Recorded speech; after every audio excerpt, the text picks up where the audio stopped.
doesn't love a Saturday night at a hockey game? And tonight, the Firebirds will give you just that.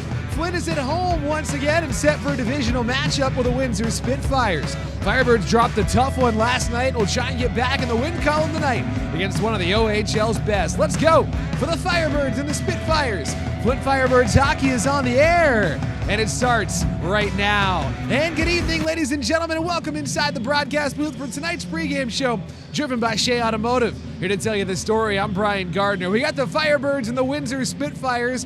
Flint finishing out a stretch of 9 games in the span of 15 days. This is the 9th and final game during that stretch, which has been a busy bunch for the Firebirds over the last couple of weeks. And Flint coming off of what was a tight one last night in this building, a 6-4 loss to the Guelph Storm. Now the Birds in that game, they were down 4-1. They battled back, though, really showed something in that second period to tie things up. Unfortunately, though, it was Guelph who got the late goal to get the go-ahead goal. They add the empty netter, and they win it by 2, 6-4. On the other side of things, the Windsor Spitfires, one of the 2 division leaders in the Western Conference, they were visiting the London Knights yesterday, and they fell in London. And you know Windsor is going to look to bounce back after that matchup, as this Spitfires team, it's young, feels like it might be a little bit ahead of schedule in terms of contending, but it has the second best record in the Ontario Hockey League.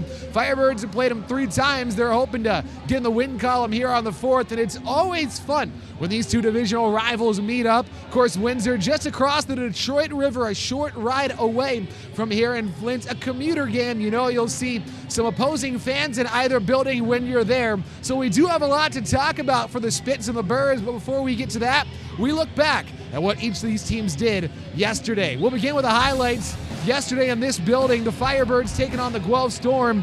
First period for the Birds, it's Jeremy Martin getting wide. Martin puts the move on and scores. Jeremy Martin with his 6th of the season. And that made the score 1-0 Firebirds. Look at Martin just deking back to his forehand. He schools the goaltender and makes it 1-0. Now, though, later, it's the Storm on a 5-on-3 power play. Max Nemesnikov from the bottom of the right circle. He scores, and it's a tie game 1-1. Later, second period, again a power play for Guelph. Carter Stevens, did that go in? What's happening? Referees looking. Nobody seemed to realize it, but it's 5-0 on Day, and they score. And that gives Guelph a 2-1 lead. Then an attacking zone short-handed draw for the Storm. Parker Snellgrove on the second chance. He shoves it home to make the score 3-1. Day, the first couple of saves, not the third one, though. Snellgrove makes it a 2-goal edge. And then it's going to be Ryan McGuire. First, you'll hear from him as he taps one home in the back door, and it's 4-1. But the Firebirds get on the board. The new guy, Sam McHugh, right after they fall down by 3, they're back within 2. McHugh in his first game as a Firebird, 5-0. That's why you go out and get Sam McHugh. 4-2 now, Flint trying to make it 4-3. They'll do just that. Caden Petrie banks it off the mask and in. What a play by Petrie as the Firebirds back within 1. Then Petrie takes a big hit. It's McHugh for Evan Conyon. Conyon on the back door. He's fired up. We got a tie game at 4. On to the third. Late in the third, though. There's Ryan McGuire again. The Storm overager, top of the left circle. Sends it home. That's the game-winning goal. They add the empty netter. They win it by a final score of 6-4. In London, the Spitfires on the road. Second period will pick things up in a scoreless hockey game, but Blake Montgomery gets loose. Cam Allen sprung him. Montgomery gonna finish. Rips it on the glove side, 1-0 Knights. Later, Windsor with a power play. Ilya Protas is dangerous. In front of the net, he finishes. Liam Greenshoe will pick up the helper there.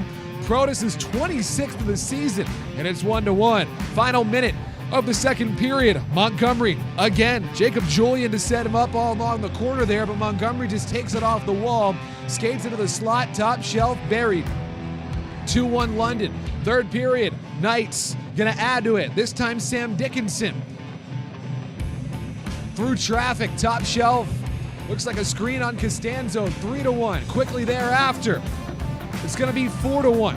As Sam O'Reilly, after Oliver Bonk's shot was stopped, he shoves it home. They'd add one more. London wins it by a final score of 5-1. So the Firebirds and the Spitfires now turn their attention to one another, so we look at these teams as Windsor. This is one of the highest scoring teams in the OHL as they average almost a goal and a half more per game than they allow. Windsor has just been solid from top to bottom from the beginning of the season through here post-trade deadline. Firebirds on the other side of things, again, when they're playing well, they are limiting the opposition in terms of putting the puck in the net and putting shots on goal. Looking at the standings as Windsor sits towards the top. Second place in the Western Conference. They lead their division, 61 standings points to lead the West Division. 2 points back of London, still that top three separation. The Firebirds, though, very much within reach of Erie and Saginaw. They can start to get rolling and put a couple points in the win column here this evening. So the Firebirds and the Windsor Spitfires, these are two teams that get to play each other 6 times this season. 3 down, 3 to go. This is game number 4 of the season series. Windsor's taken the first 3, but the Firebirds seem like they might have flipped the switch last time these two teams met up on New Year's Eve in Windsor. Flint got down big in that game in the first period, 5-0, but they came back, got themselves within 1, that close to tying it up, but it was an empty netter that made it 6-4. So the Birds dominated the second and the third period in that game. We'll see if they can carry that into this whole matchup between the Firebirds and the Windsor Spitfires as we roll along on the pregame show, driven by Shea Automotive. When we come back, we'll get a look at the lineups for these games, who's in and who's out, our players to watch for both teams, all that and more as we continue on the pregame show, driven by Shea Automotive, Firebirds, Spitfires, here on a Saturday night in Flint and on the Firebirds Hockey Network. The all-new Shea Collision Center, designed and built for all your collision needs, in a streamlined process to make your experience seamless. First, you'll be greeted by our friendly and knowledgeable staff. Next, we'll assess the damage for your insurance company. We'll then order all the parts needed. Production is next, with our highly trained and certified technicians. When all repairs are complete, we will clean, inspect, and deliver your vehicle back to you. The all-new Shea Collision Center. Your vehicle will love us, and you will too. Just Shea'n.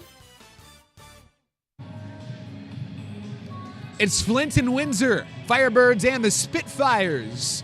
On a Saturday evening from the Dort Financial Center, Birds hoping to get back in the win column after a tight one they dropped last night to the Guelph Storm. Windsor trying to bounce back from a loss at London. Taking a look at the lineup for today's game, Windsor is a big team. They're a deep team. They're a young team. And that top line is very formidable with the number 1 overall draft pick from the last OHL priority selection, Ethan Belchez, with a couple of NHL prospects. No J.C. Lemieux for Windsor today. He's one of their good young players. But this is a team that has been playing really good hockey from the start. They go to Joey Costanzo once again in net. We look at our players to watch, and we begin with their biggest acquisition at the trade deadline, Wyatt Kennedy.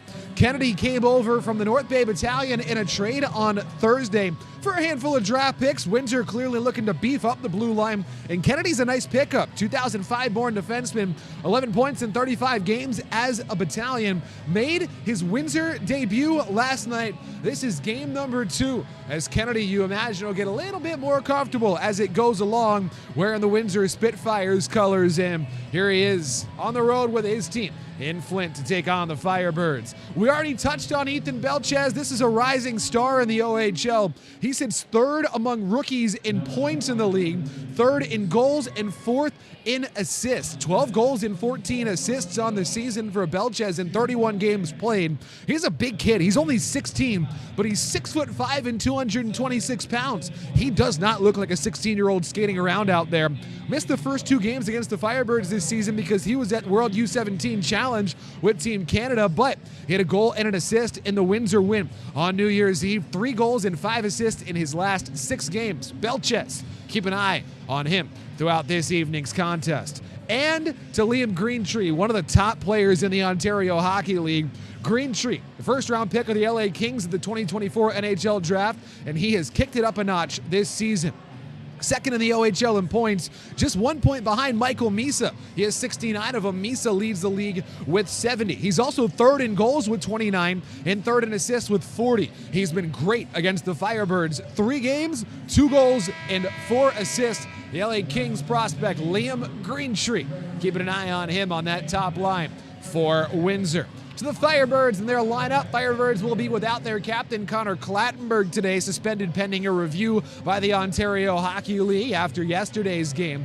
Birds once again going with 11 forwards and 7 defensemen. Still missing Nolan Collins, Jimmy Lombardi, Josh Colosimo sitting once again today. Christian Colosimo back in for the second consecutive game and only the third time in his OHL career. As the Firebirds move the lines a little bit, you see Sam McHugh, the new guy, on the top line with Caden Petrie and Evan Conyon. Our players to watch for the Firebirds, and this guy got the OHL's play of the night last night for his first period goal against the Guelph Storm, and it was a gorgeous goal in that first period. We showed it in our highlights segment. That was his 6th of the season.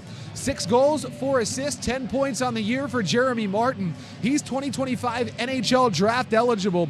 Martin is such a nice scoring touch. It's something the Birds would love to get more of in the second half of his sophomore season. He's at 6 goals on the season. He had 13 last year as a rookie.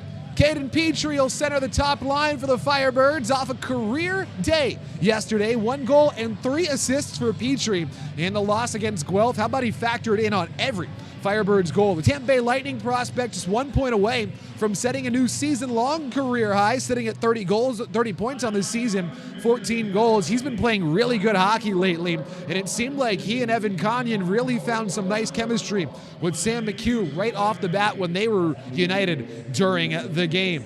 And speaking of Evan Conyon, how about a 2-point game last night for the overager, and he hit the century mark for assists for his OHL career. Another guy who really clicked with the new guy. He and McHugh were a force together during that second period when the Birds battled back to tie things up. Conyon now at 22 points on the season off the 2-point performance yesterday, 9 goals and 13 assists. Birds are hoping for more of the same from a guy who's been a bit snake-bitten this season, but consistently the coaching staff likes the way he is playing hockey, and it feels like the points are going to come for Evan Conyon. So the Firebirds and the Windsor Spitfires, again, remember, it was a tight one last time these two teams met. After a lopsided first period on New Year's Eve, the Firebirds dominated the second and the third. We'll see if they can carry that into this game here this evening in Flint. Birds, Spitfires, we'll take a break. Back with the starting lineups, anthems, puck drop after this. This has been the pregame show driven by Shea Automotive, and this is the Firebirds Hockey Network. As 2024 comes to a close, our family here at Shea Automotive Group reflects on the year we've had with all of you. To our customers and our community, we send you a heartfelt thank you. From Chevy, Buick GMC, the Mega Lot, Mega East, Service, and Collision, have a happy and safe holiday season. And here's to a prosperous, peaceful, happy 2025 together. Just saying.